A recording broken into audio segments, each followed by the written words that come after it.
A veces te das cuenta de que tu vida está patas arriba justo en el momento menos esperado. En mi caso, fue un jueves por la tarde, mientras me comía una empanadilla fría y veía un desfile de moda masculina con mi marido y su jefe. No me he equivocado al escribir. Ese día, Javier me pidió que lo acompañara a una especie de evento privado en el centro de Madrid. Yo estaba cansada, había tenido un día de mierda en la clínica, pero acepté porque me dijo que era importante para él. Resultó ser en un local de esos modernos, con iluminación baja, música chill y gente que habla demasiado alto como para estar relajada. Nos sentaron en una mesa reservada, con vista directa a la pasarela. Todo era muy exclusivo. Vino tinto caro, risas forzadas, saludos con 2 besos aunque no conocieras a nadie. Yo no pegaba nada allí, y Javier tampoco, pero él hacía el esfuerzo. El jefe, un tal Esteban, era el típico tipo encantador al que todos le ríen las gracias aunque no tenga ni puta gracia. Empezó el desfile. Modelos jóvenes, altísimos, con ropa imposible de usar en la vida real. Uno de ellos, al salir, cruzó la mirada conmigo. Y se detuvo. Literalmente, se quedó quieto un segundo antes de seguir. Fue extraño. Me sentí observada. Reconocida. No sé cómo explicarlo. Como si en una sala llena de gente, ese chico, que no debía tener más de 30, solo me viera a mí. Minutos después, el mismo modelo volvió a salir. Y esta vez, al pasar por delante de nuestra mesa, se giró y me guiñó el ojo. Lo vi claramente, no fue un reflejo ni una casualidad. Esteban lo notó. Javier no.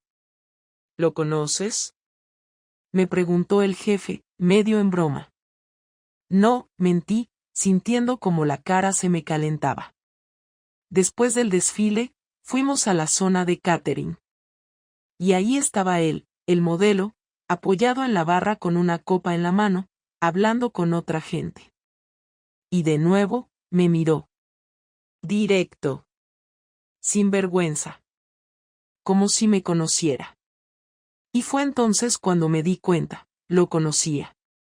No por haberlo visto antes, sino por lo que habíamos compartido hace más de 8 años, durante una época que creí completamente enterrada. Él no me había reconocido por accidente. Me buscó con la mirada porque sabía que yo iba a estar ahí. En ese momento, entendí que nada de lo que había construido en los últimos años estaba tan firme como pensaba. Porque la historia que creí cerrada volvía a abrirse justo delante de mi marido. Y yo sabía perfectamente lo que se venía.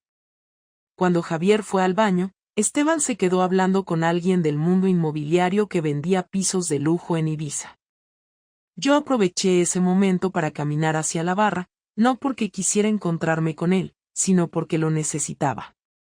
Lo necesitaba de una manera muy concreta, para que me mirara otra vez, para confirmar que no me lo había inventado, que realmente estaba ahí, que no era una coincidencia de esas que solo sirven para crear dramas en la cabeza de una mujer insatisfecha. Llegué hasta la barra, pedí una copa de vino blanco, esperé unos segundos y cuando giré la cabeza hacia la derecha, ya estaba allí. No me dijo hola ni me preguntó cómo estaba. Me dijo, pensé que no ibas a venir. Así, sin rodeos.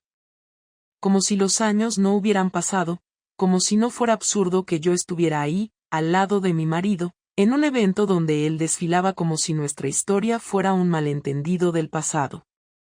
Lo miré de frente y le dije que no tenía idea de que él estaría ahí, que no lo había buscado, que solo había venido a acompañar a mi marido porque le interesaba quedar bien con su jefe.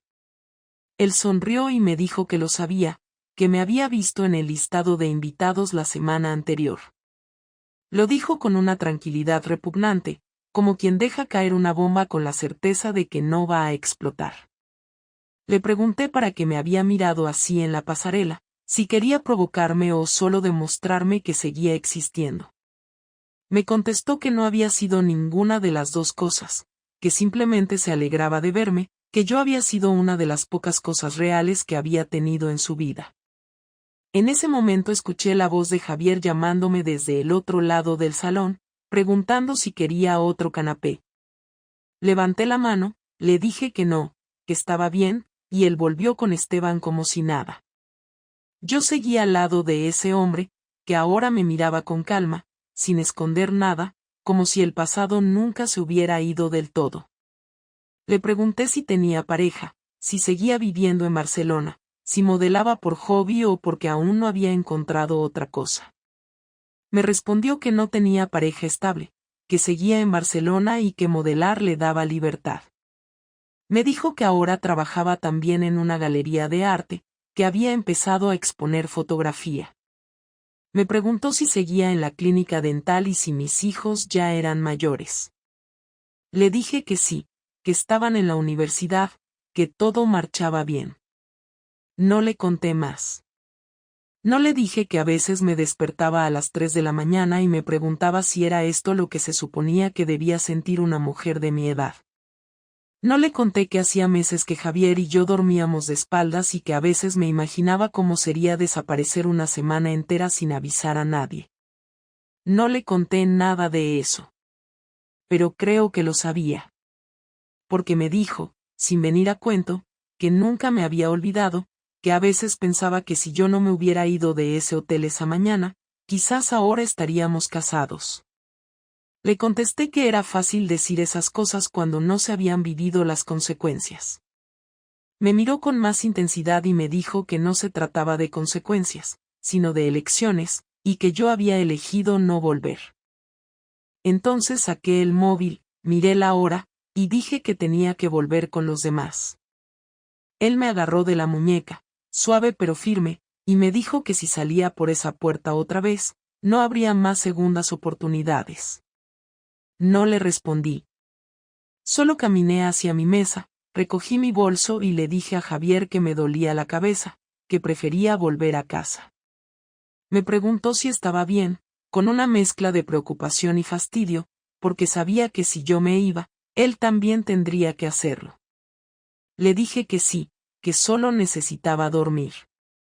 Esteban se ofreció a llevarnos en su coche, pero Javier prefirió pedir un taxi.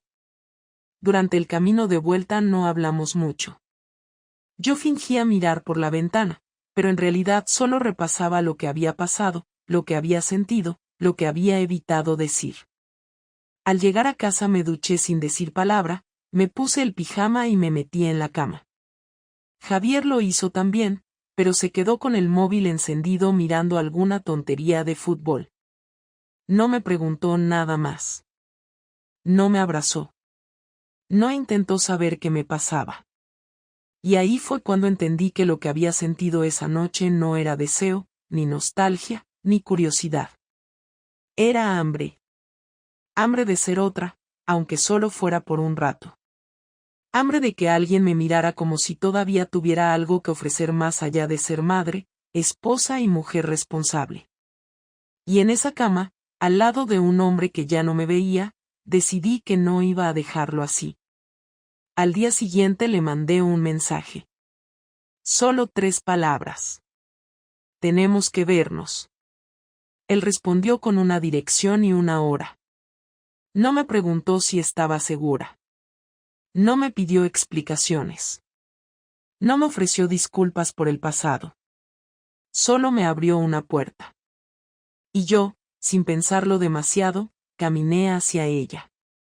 Ese sábado por la tarde dije que iba a ver a una amiga de la universidad. Me arreglé más de lo normal, pero no demasiado. Nada que llamara la atención. Me puse un vestido negro que no usaba desde hacía más de un año. Me perfumé, tomé el bolso, y salí. Tardé más de lo normal en llegar. No por el tráfico. Por la duda. Por el miedo. Pero cuando estuve allí, frente al portal que me había enviado, no sentí ni culpa ni remordimiento. Solo una calma rara, como cuando estás a punto de hacer algo que no deberías pero que sentís que necesitas hacer. Subí. Me abrió sin camisa, con una copa en la mano. Entré. y cerré la puerta. No hablamos mucho. Nos sentamos en el sofá, tomamos un poco de vino, y después de unos silencios que no fueron incómodos, me besó. No sentí pasión descontrolada ni mariposas. Sentí algo mucho más básico, sentirme vista. Sentirme deseada. Sentirme viva. Lo demás pasó rápido. No hubo grandes declaraciones ni palabras románticas. Solo cuerpos que se reconocían. Cuando terminó, me levanté, fui al baño, me miré en el espejo, me arreglé el pelo y salí. No me pidió que me quedara. No le prometí volver. Pero ambos sabíamos que volvería. Y lo hice. Más de una vez. No fue un mensaje ni una llamada lo que lo destapó todo, y tampoco una confesión impulsiva por mi parte, porque durante semanas fui muy cuidadosa y, al mismo tiempo, muy irresponsable. El error llegó de la forma más absurda posible, en un sitio donde jamás pensé que Javier pudiera atar cabos, y eso fue precisamente lo que lo hizo tan devastador. Un martes por la mañana, a las 9:15, yo estaba sentada en la sala de espera de una gestoría cerca de Atocha, esperando a que me atendieran para firmar unos papeles relacionados con una herencia de mi madre, cuando vi entrar a Javier por la puerta. No entró solo. Venía con un hombre al que reconocí de inmediato porque lo había visto varias veces en el piso de Pablo, uno de esos amigos que siempre estaban de paso y que no preguntaban demasiado. Javier no me vio al principio, estaba hablando, riéndose incluso, algo poco habitual en él últimamente. Yo me quedé paralizada, con la carpeta sobre las rodillas y el corazón acelerado, esperando que mirara hacia otro lado, que no se diera la vuelta, que entrara en el despacho y desapareciera. Pero no pasó. Levantó la vista, me vio y se quedó quieto. No sonrió. No frunció el ceño. Solo se quedó quieto, mirándome como si yo no encajara en ese lugar ni en ese momento. Se acercó despacio, sin prisa, con esa forma suya de caminar cuando algo no le cuadraba del todo. Me preguntó qué hacía allí y por qué no estaba en el trabajo. Le dije que tenía la mañana libre por un asunto familiar y le devolví la pregunta, intentando que mi voz sonara normal. Me dijo que había venido a firmar unos documentos con un cliente nuevo de su empresa, y que ese cliente era el amigo que yo conocía. El silencio que siguió fue largo, incómodo, y no hizo falta decir nada más. Javier miró al hombre, luego a mí, y volvió a mirarlo a él. Le preguntó desde cuándo nos conocíamos. El otro se puso nervioso, dijo algo poco claro, murmuró que nos habíamos cruzado alguna vez, que nada importante. Javier no insistió. Me miró de nuevo y me dijo que hablábamos luego. No fue una amenaza ni una acusación, fue una constatación. Algo había cambiado. Volvimos a casa por separado. Yo llegué antes y pasé la tarde entera sentada en el sofá, sin encender la televisión, sin leer, sin tocar el móvil. No sabía exactamente qué había visto Javier, pero sabía que no había sido poco. Cuando llegó, dejó las llaves en la entrada, se quitó los zapatos y se sentó frente a mí, sin saludar, sin quitarse la chaqueta. Me preguntó quién era ese hombre. Le dije la verdad a medias, que era un conocido, alguien con quien había coincidido un par de veces. Me preguntó dónde. Le dije que en una exposición, que lo había conocido por casualidad. Me preguntó por qué ese hombre parecía tan incómodo al verlo. No supe qué contestar. Me preguntó si había algo que él debía saber. Le dije que no. Entonces se levantó, fue al dormitorio y volvió con una carpeta en la mano. La abrió y la dejó sobre la mesa. Dentro había impresos varios correos electrónicos, reservas de hotel, movimientos bancarios que yo no había visto venir. No había hackeado nada. No había revisado mi móvil. Había seguido una intuición silenciosa durante semanas y había contratado a alguien para comprobar si estaba loco o no. Me dijo que no gritara, que no valía la pena, que solo quería que le explicara por qué había habitaciones reservadas a mi nombre en Barcelona los días en los que yo le decía que tenía congresos en Madrid, por qué había pagos que no coincidían con ningún gasto familiar, por qué un detective privado había visto entrar y salir a la misma persona de esos hoteles conmigo. No levantó la voz en ningún momento. Eso fue lo peor. Intenté hablar, justificarme, decir que había sido algo sin importancia, que no significaba nada, que había sido un error puntual. Me dejó terminar y luego me dijo que no le insultara, que no le tratara como a un imbécil, que llevaba más de 20 años conmigo y sabía reconocer cuando alguien mentía mal. Me preguntó si seguía viéndolo. No contesté. Me preguntó si estaba enamorada. Le dije que no. Me preguntó entonces por qué había hecho todo eso.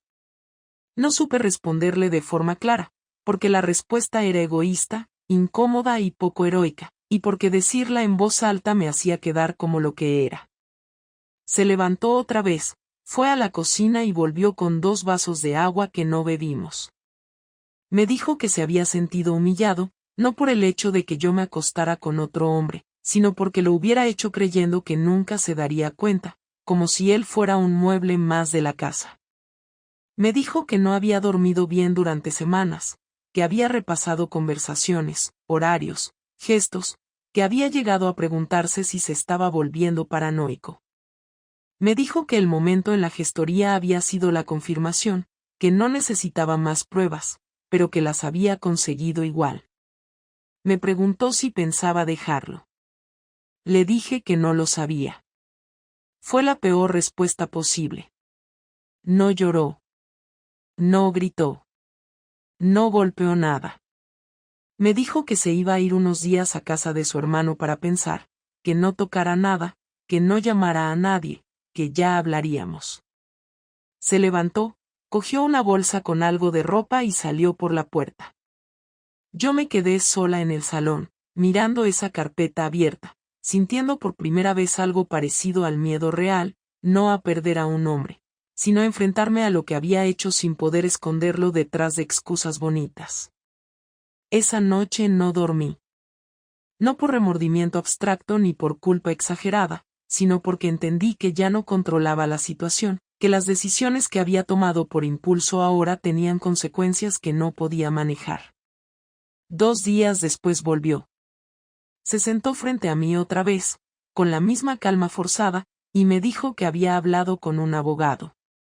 No como amenaza, sino como posibilidad. Me dijo que había empezado a separar cuentas, que había avisado a los niños de que algo no iba bien entre nosotros sin entrar en detalles, que no quería montar un circo, pero tampoco pensaba fingir normalidad. Me preguntó si seguía viéndolo. Le dije que no desde el día de la gestoría, y esta vez era verdad.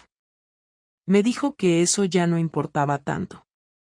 Lo que importaba era qué íbamos a hacer ahora. No me pidió perdón. No me pidió explicaciones nuevas. Me dijo que había perdido la confianza y que eso no se recuperaba con promesas. Ahí supe que lo peor aún no había pasado. Javier no volvió a dormir en casa durante casi una semana. Cada noche recibía un mensaje breve para avisarme de que no vendría, sin ninguna palabra más, sin emoticonos, sin rastro de la familiaridad que habíamos construido en más de 2 décadas. Durante esos días me convertí en una versión de mí misma que no reconocía, alguien que miraba el móvil con ansiedad, que repasaba en silencio cada conversación del pasado buscando señales de que todo se estaba rompiendo desde antes y yo no había querido verlo. En el trabajo fingía normalidad, pero ya todos lo sabían o lo intuían.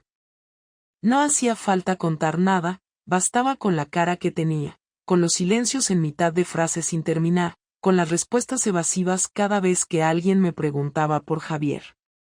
En casa empecé a moverme de forma distinta, con una tensión constante, como si esperara que en cualquier momento llegara y dijera que lo había pensado mejor, que no quería seguir, que había hablado con un abogado y que ya no había nada más que discutir. El viernes por la tarde volvió. Sin avisar, sin mandar mensaje previo. Entró con una bolsa en la mano y se sentó en el comedor mientras yo guardaba cosas en la cocina. Me llamó por mi nombre completo, como cuando me hablaba en serio, y me pidió que me sentara. Me dijo que no iba a darme una segunda oportunidad porque pensara que lo merecía, sino porque necesitaba saber si podía vivir sin esa sensación de sospecha constante. Dijo que durante todos los años que habíamos estado juntos, nunca me había vigilado, nunca me había controlado el móvil ni los horarios, y que por eso mismo el golpe había sido más fuerte. Me preguntó si lo entendía. Le dije que sí, y me lo repitió con más fuerza, como si no le hubiera creído, como si necesitara asegurarse de que entendía que él no era ningún santo, pero que lo que yo había hecho no era un error aislado, sino una cadena de decisiones que él no podía digerir tan fácilmente. Me dijo que no pensaba perdonarme todavía, pero que quería verme todos los días durante un mes, sin esconder nada, sin mentir, sin excusas. Quería saber qué hacía, dónde estaba, con quién hablaba. No porque fuera a controlarme para siempre, sino porque si no se lo permitía ahora, jamás volvería a confiar. Me preguntó si aceptaba eso, si estaba dispuesta a vivir con esa exposición total, con esa vigilancia pactada, con esa especie de castigo temporal. Le dije que sí. No porque me pareciera justo, sino porque entendía que ya no se trataba de justicia, sino de evitar que todo se cayera por completo. Me pidió las contraseñas del correo, del móvil, de las redes sociales, de todo lo que usara para comunicarme con alguien. Se las di. Luego me dijo que también quería que borrara el contacto de Pablo, que no lo bloqueara, que no hiciera nada que pudiera parecer una estrategia, simplemente que lo eliminara y que no volviera a escribirle nunca. Lo hice delante de él, sin protestar. Esa noche dormimos en la misma cama, pero en silencio. No nos tocamos. No cruzamos una sola palabra desde que apagamos las luces. Y sin embargo, fue más íntimo que muchas de las noches anteriores, cuando dormíamos juntos pero completamente desconectados. Durante los días siguientes Javier siguió con su plan. Me pedía que le contara qué había hecho, a quién había visto, qué había comido, si alguien me había escrito algo fuera de lo normal. Al principio me parecía absurdo, infantil incluso, pero luego empecé a notar algo distinto en él, una forma de mirarme como si me estuviera observando por primera vez, como si no terminara de decidir si quería volver a conocerme o darme por perdida. Había momentos en los que me preguntaba si esto era realmente una reconstrucción o simplemente una forma prolongada de castigo. No lo decía, pero lo pensaba. Lo notaba en sus silencios después de mis respuestas, en su manera de quedarse callado mientras yo hablaba, en cómo me pedía que repitiera detalles como si buscara una contradicción que confirmara que aún le mentía. Un día, sin avisar, me dijo que tenía una sorpresa. Me llevó a un restaurante al que solíamos ir cuando los niños eran pequeños. No hablamos mucho durante la cena, pero al final pidió 2 copas de vino y me preguntó si creía que podíamos volver a tener una vida juntos que no fuera solo una rutina pactada. Le dije que no lo sabía, que quería intentarlo, pero que no sabía si él iba a poder perdonarme del todo. Me respondió que eso ya no dependía de mí, que él también estaba buscando respuestas, no solo a lo que yo había hecho, sino a lo que él había dejado de ver durante tanto tiempo. Me dijo que durante meses había sentido que algo se apagaba entre nosotros, pero que no había querido enfrentarlo porque prefería pensar que era una etapa normal. Me preguntó si yo me sentía sola antes de que pasara todo. Le dije que sí. Me preguntó si él me hacía sentir invisible. Le dije que a veces. Me dijo que eso no justificaba lo que había hecho, pero que necesitaba entenderlo. 3 días después, sin avisar, me entregó una carpeta. Era del mismo tamaño que la que había dejado sobre la mesa cuando me mostró las pruebas de mi infidelidad, pero esta vez no contenía papeles. Dentro había capturas de mensajes entre él y una mujer con la que había tenido una relación hace más de 10 años. Nunca se acostaron, según él. Solo charlas, algunas salidas, mensajes que cruzaban la línea. Me dijo que había terminado aquello por culpa, pero que nunca me lo contó. Me preguntó si ahora estábamos en paz. Le dije que no. Porque no era lo mismo. Porque lo suyo había sido una traición emocional que murió antes de nacer, mientras que lo mío había sido físico, sostenido y oculto. Me miró sin discutir, como si supiera que no valía la pena justificarlo. Me dijo que lo único que quería era que no nos mintiéramos más. Ni para protegernos ni para evitar discusiones. Que si algo se rompía otra vez, no lo arreglaríamos, pero que mientras estuviéramos aquí, íbamos a decir la verdad. Esa noche no dormimos en silencio. Hablamos durante horas. Por primera vez en años hablamos sin filtros. No para herirnos, sino para entender en qué momento dejamos de mirarnos, de tocarnos, de hablar como dos personas que se eligen. Fue incómodo, agotador, y por momentos tuve ganas de levantarme e irme, de decirle que ya bastaba, que lo pasado pasado está. Pero aguanté. Porque entendí que no estábamos hablando solo del daño, sino de lo que todavía podía salvarse si ambos lo queríamos. Esa fue la noche en que todo cambió otra vez, pero no de forma definitiva. Fue solo un paso más en este camino roto que ahora intentábamos volver a recorrer, con todos los escombros aún en el suelo. La última conversación no fue como yo esperaba, ni siquiera como temía, y en cierto modo eso fue lo más duro. Pasaron 3 semanas desde que Javier volvió a casa y puso en marcha ese plan extraño de convivencia con control, ese pacto sin nombre que ni era reconciliación ni era separación, solo una especie de tregua incómoda entre dos personas que habían compartido demasiado como para separarse sin más, pero que también habían perdido demasiado como para seguir como si nada. Durante esas semanas no hubo gritos ni escenas, tampoco hubo caricias ni gestos de afecto real. Lo que hubo fue una convivencia milimetrada, cada uno cumpliendo su parte, haciendo lo que se esperaba, sin demasiadas preguntas, sin demasiadas respuestas, con la tensión flotando como un techo demasiado bajo. Yo me esforzaba por hacer todo bien, responder con claridad, estar disponible, no esconder nada, mantener esa especie de transparencia absoluta que él había exigido desde el primer día.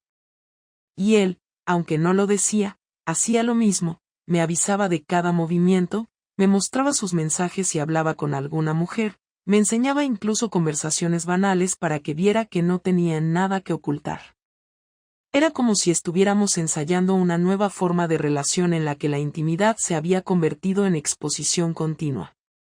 Pero ninguno de los dos podía sostener eso mucho tiempo. No era natural. No era sano. Y llegó un punto en que se notaba que la cuerda empezaba a tensarse otra vez. No por nuevos errores, sino por la simple fatiga de mantener una fachada sin saber si valía la pena. Fue un domingo por la noche, después de cenar. Javier recogió los platos y los puso en el lavavajillas sin decir nada. Yo me senté en el sofá, cogí el mando de la tele y lo dejé sobre la mesa sin encender nada. Él entró en el salón, se apoyó en el marco de la puerta y me dijo que teníamos que hablar. No usó ese tono que anuncia discusiones, sino uno distinto, como si ya supiera lo que iba a decir y solo necesitara ponerle palabras para que dejara de estar en su cabeza. Se sentó frente a mí, sin mirar el suelo ni el techo, solo a mí. Me preguntó si pensaba que esto estaba funcionando. No le respondí enseguida. Me tomé mi tiempo, no por dramatismo, sino porque no lo tenía claro. Le dije que no lo sabía, que en algunos momentos sentía que sí, que aún podíamos reconstruir algo, pero que en otros tenía la sensación de que solo estábamos sobreviviendo. Me dijo que él sentía exactamente lo mismo, y por primera vez en mucho tiempo, esa coincidencia no me consoló, me preocupó más. Me preguntó si todavía quería estar con él o si lo que me retenía era la culpa. Le dije que lo había pensado muchas veces, y que ya no estaba segura de nada. Me dijo que necesitaba una respuesta concreta, porque no podía seguir compartiendo cama, casa y rutinas con alguien que no sabía si lo amaba o no. Le pregunté si él sí lo sabía. Me dijo que aún me quería, pero que no sabía si me quería de la forma en que uno elige quedarse para siempre. Me preguntó si creía que podríamos volver a confiar el uno en el otro.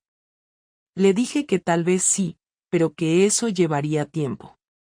Me dijo que el problema no era el tiempo, sino el desgaste. Que ya habíamos perdido años en silencio antes de todo esto, que ya habíamos fingido mucho tiempo estar bien, que tal vez el error no fue la infidelidad en sí, sino haber evitado las conversaciones que podrían haberla prevenido. Me preguntó si yo había sentido algo real por Pablo. Le dije que no era amor, que era una forma de llenar un hueco que yo misma había creado. Me preguntó si volvería a pasar. Le dije que no quería que volviera a pasar, pero que nadie podía prometer algo así con certeza. Me miró en silencio, como si eso fuera lo más sincero que había dicho en semanas. Luego me preguntó qué proponía yo. Le dije que no sabía, que no quería separarme todavía, pero que tampoco quería seguir viviendo bajo vigilancia, que necesitábamos algo más que reglas, que necesitábamos decidir si de verdad queríamos empezar de nuevo. Me dijo que no se fiaba de empezar de nuevo, que a veces pensaba que lo mejor era terminar todo antes de que volviéramos a dañarnos más. Le dije que si él tomaba esa decisión, la iba a aceptar, que no iba a suplicar, que ya habíamos hablado lo suficiente como para saber que seguir juntos por miedo a la soledad no era una opción digna para ninguno de los dos. Me dijo que eso era justo lo que le daba rabia, que después de todo lo que habíamos vivido, ahora habláramos como si fuéramos dos desconocidos que negocian un contrato. Le respondí que tal vez eso éramos ya, dos personas que se habían querido mucho pero que se habían convertido en extraños dentro de su propia casa. Nos quedamos en silencio. Él apoyó la cabeza contra el respaldo del sillón y cerró los ojos. Yo lo miré sin decir nada, esperando que dijera lo que ya sabía que venía. Me dijo que se iba a ir, que se iba a quedar un tiempo solo, que no quería tomar decisiones apresuradas, pero que no podía seguir en esa casa. Me preguntó si me parecía justo. Le dije que sí. Me preguntó si podía llevarse algunas cosas. Le dije que se llevara lo que necesitara. Me dijo que me avisaría antes de pasar por si no quería estar. Le dije que podía venir cuando quisiera. Me preguntó si íbamos a contárselo ya a los niños. Le dije que no hacía falta, que por ahora bastaba con decir que necesitábamos espacio. Me miró por última vez y me dijo que a pesar de todo, no me odiaba. Le respondí que yo tampoco lo odiaba, pero que eso ya no era suficiente. Se levantó, fue al dormitorio, llenó una mochila con lo básico, cogió su portátil, su cartera y el cargador del móvil. No se despidió con un beso, ni con una caricia, ni con una palabra suave. Solo dijo me voy. Y se fue. Cerré la puerta. Me senté en el sofá otra vez. Y por primera vez en meses, me sentí sola de verdad. Han pasado 5 meses desde aquella última noche en que Javier se fue de casa con una mochila, su portátil y sin mirar atrás. En todo ese tiempo no nos hemos vuelto a ver cara a cara. Ha habido mensajes, llamadas puntuales para hablar de cosas prácticas, alguna conversación tensa sobre el piso o sobre si íbamos a contarle a los niños lo que estaba pasando, pero nada más. Cada uno ha seguido su camino en silencio, respetando ese espacio que él pidió y que yo acepté sin resistencia. Durante las primeras semanas no sabía qué hacer con los días. Volver del trabajo a una casa vacía, sin tener que dar explicaciones, sin preguntas ni respuestas, sin el ruido habitual de alguien más abriendo la nevera, encendiendo la televisión, entrando al baño mientras yo me cepillaba los dientes. La soledad no fue inmediata, fue progresiva. Al principio parecía descanso, luego incomodidad, después tristeza, y finalmente se volvió costumbre. No volví a hablar con Pablo. No lo bloqueé, no borré los mensajes, pero tampoco volví a escribirle. No lo hice porque entendí que seguir en contacto con él solo iba a alargar una situación que ya no tenía sentido. Nunca fue una historia de futuro, Solo un escape mal calculado que sirvió para aplazar un problema que ya existía. Él tampoco insistió. Tal vez supo que ya no había nada más que decir, o tal vez simplemente perdió el interés. Sea como sea, desapareció. No hubo cierre, ni reclamos, ni una última conversación. Y eso, en el fondo, fue lo más honesto que compartimos. Con los niños aún no hemos contado todo.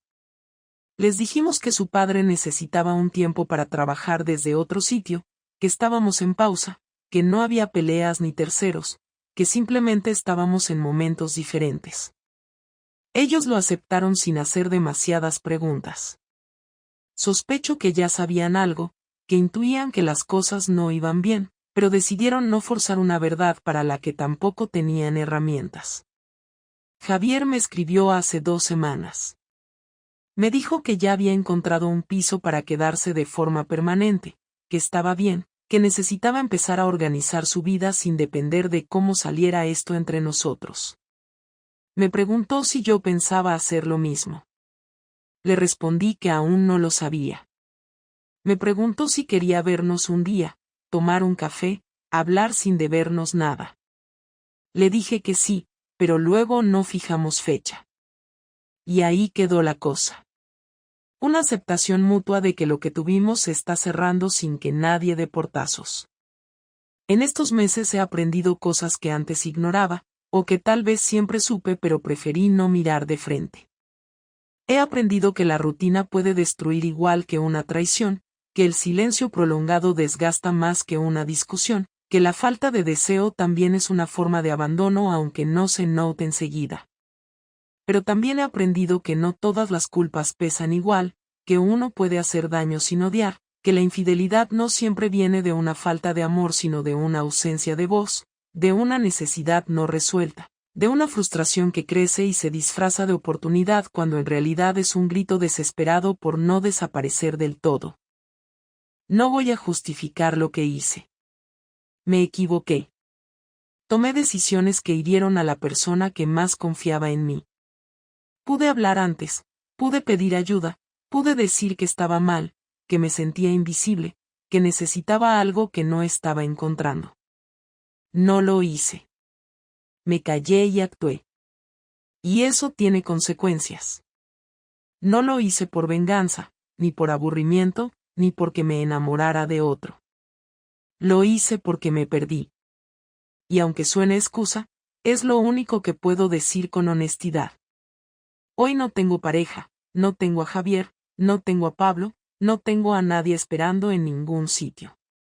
Y por primera vez en años, eso no me provoca ansiedad. Es un dato más de la realidad, no una amenaza. Sigo trabajando en la clínica, sigo haciendo planes con amigas, salgo a caminar sola, voy al cine sola, leo más de lo que leía antes, cocino solo para mí. A veces me siento triste, sí.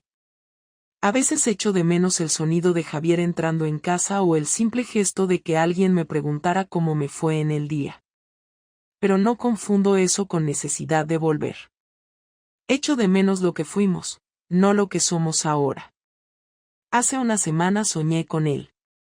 Estábamos en un supermercado, peleando por qué marca de yogur comprar. Era tan ridículo que me desperté riéndome. Y entonces entendí que lo nuestro tuvo muchos momentos buenos, reales, cotidianos, absurdos, entrañables. Que durante muchos años fuimos un equipo. Y que por eso, por haber sido tanto, no merecíamos un final dramático ni una guerra interminable. Merecíamos entender que ya no funcionamos como antes y que no hace falta destruirse para cerrar una etapa. No sé si volveremos a vernos. No sé si dentro de un año alguno de los dos llamará al otro para decir que quiere intentarlo de nuevo o si cada uno seguirá su camino sin volver a cruzarse. No tengo una respuesta, y no la necesito. Lo que sé es que no soy la misma mujer que empezó esta historia. Ni la misma que la desató. Soy alguien más consciente de lo que significa estar en pareja, de lo fácil que es descuidar a alguien sin notarlo, de lo importante que es hablar aunque duela, de lo peligroso que es callar por costumbre.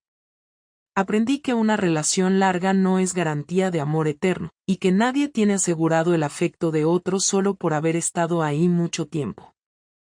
Aprendí que se puede fallar y no ser un monstruo, que se puede perdonar sin volver, que se puede estar sola sin estar perdida.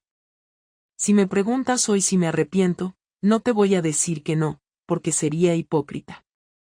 Pero tampoco te voy a decir que sí con convicción. Me arrepiento del daño que causé, pero no del hecho de haberme dado cuenta de que algo no estaba bien. Tal vez, si no hubiera pasado todo esto, aún seguiríamos juntos sin hablarnos, sin tocarnos, sin vernos. Tal vez seguiríamos viviendo en la misma casa como dos desconocidos educados. Y eso, aunque parezca menos escandaloso, también es una forma de destrucción. Esta historia no termina con una reconciliación ni con un nuevo amor ni con una decisión rotunda. Termina aquí, con una mujer sentada en su casa, escribiendo esto para entender mejor lo que vivió, para ordenar los recuerdos, para asumir sus errores, para cerrar un capítulo sin rencor. Y tal vez, algún día, para volver a abrir otro desde un lugar más honesto, más sano, más consciente.